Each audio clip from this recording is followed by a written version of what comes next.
Salve, gente! Tudo bem? Sejam todos muito bem-vindos ao canal História, Canção e Análise. Convido vocês para que se inscrevam e para que assim vocês passem a receber a notificação. Ative o sininho para que as notificações cheguem até você e você assim impulsiona o canal e dá uma força para divulgar o nosso trabalho e também a produção do conhecimento e um conhecimento que quer se fazer com rigor, tá bom? Nesse segundo vídeo de hoje da série Direitos Humanos, eu vou discutir com vocês a segunda geração dos direitos humanos. Lembrando que essa concepção de primeira, segunda e terceira geração, ela não está dentro do corpo do documento da Declaração Universal dos Direitos Humanos de 1948.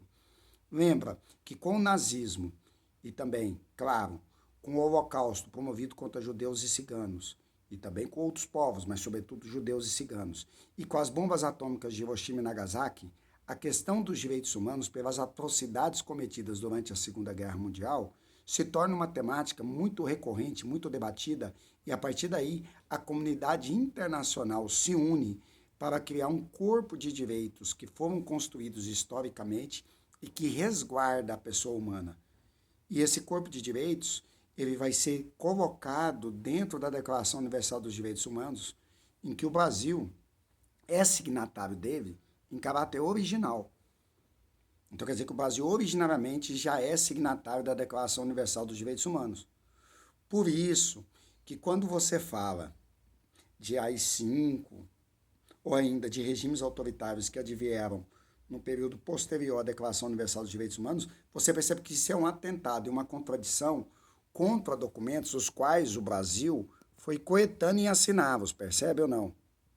Então você repara como o Brasil, como um país, ele se tornou um assinante originário da Declaração dos Direitos Humanos.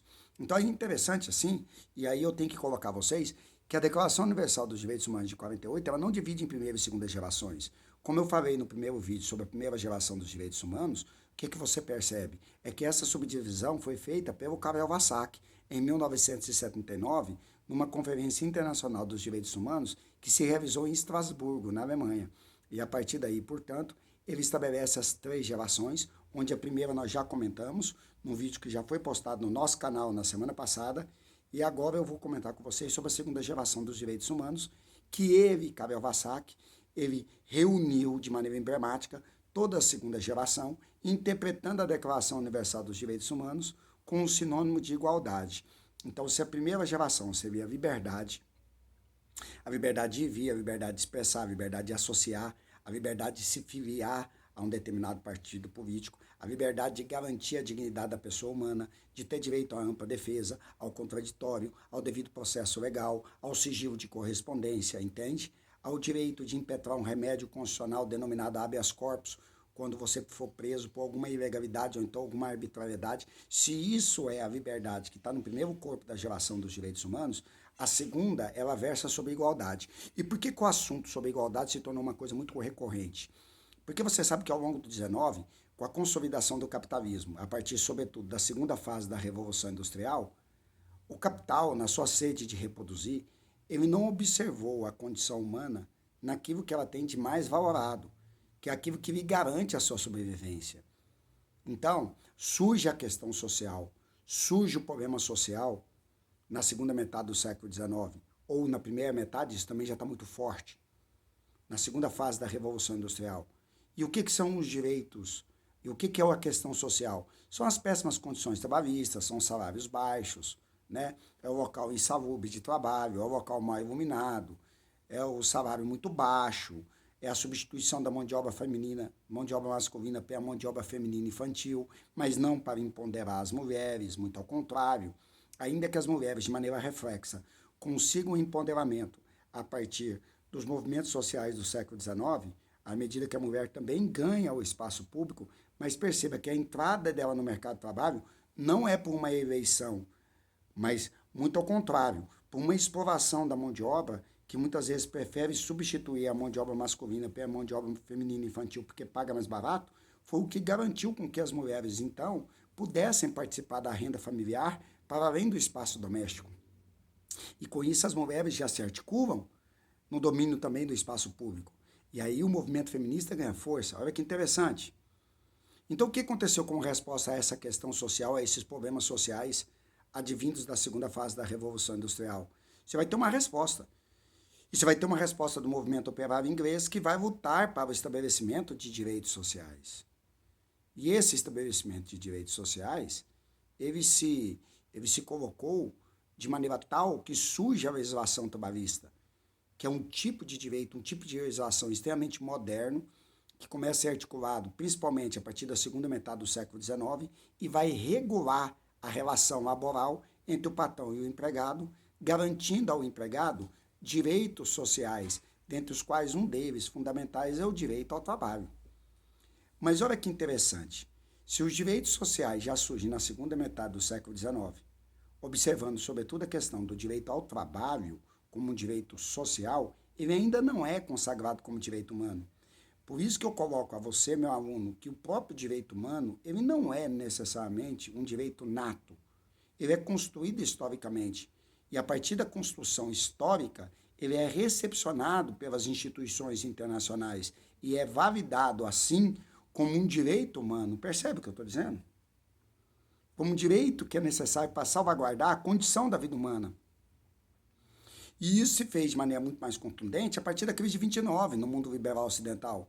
Porque com a crise de 29 no mundo liberal ocidental, com o grande número de desempregos, com a grande depressão, a fome, a miséria, a violência que assolou o mundo, fez com que pensadores econômicos com destaque para John Maynard Keynes e políticos com destaque para Franklin Delano Roosevelt imaginasse a urgência e a importância de garantir os direitos sociais, e aí elencou-se, portanto, a ampliação do leque do que possa entender como direitos sociais, aí além do direito ao trabalho, vem direito à saúde, educação, moradia e lazer, e tudo que decorre disso, como direitos sociais.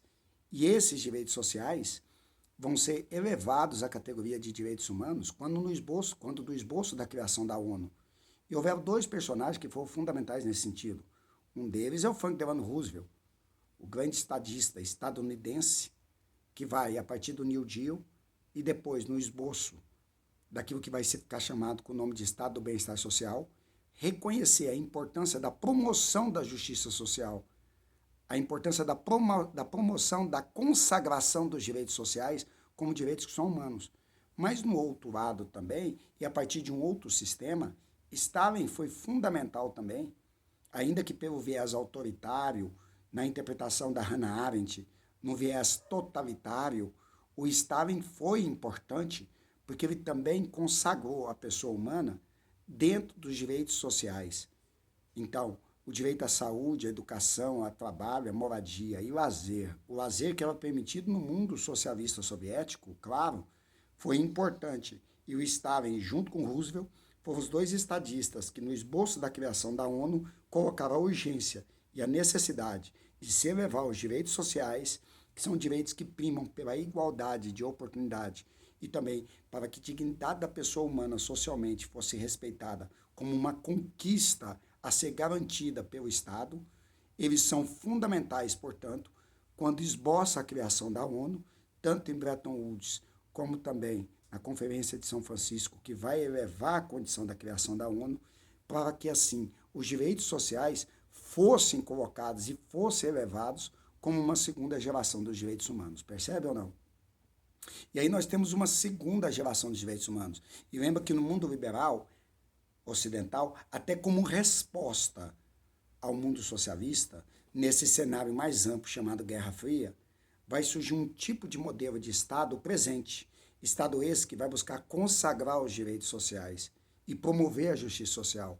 Esse Estado, no mundo ocidental liberal capitalista, recebeu o nome de Welfare State, traduzindo o Estado do bem-estar social, o Estado que se preocupa com o bem-estar social dos cidadãos, garantindo o direito à saúde, educação, trabalho, moradia e lazer como direito humano e garantido pela ONU.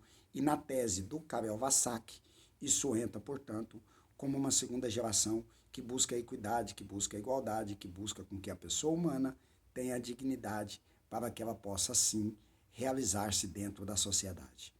Tudo bem? Essa, portanto, foi a análise acerca da segunda geração dos direitos humanos, que prima por igualdade. No outro vídeo, postarei a terceira geração dos direitos humanos também como uma necessidade histórica dentro do contexto pós-Segunda Guerra Mundial e dentro de um contexto de Guerra Fria. Tudo bem? Grande beijo, é isso. Valeu!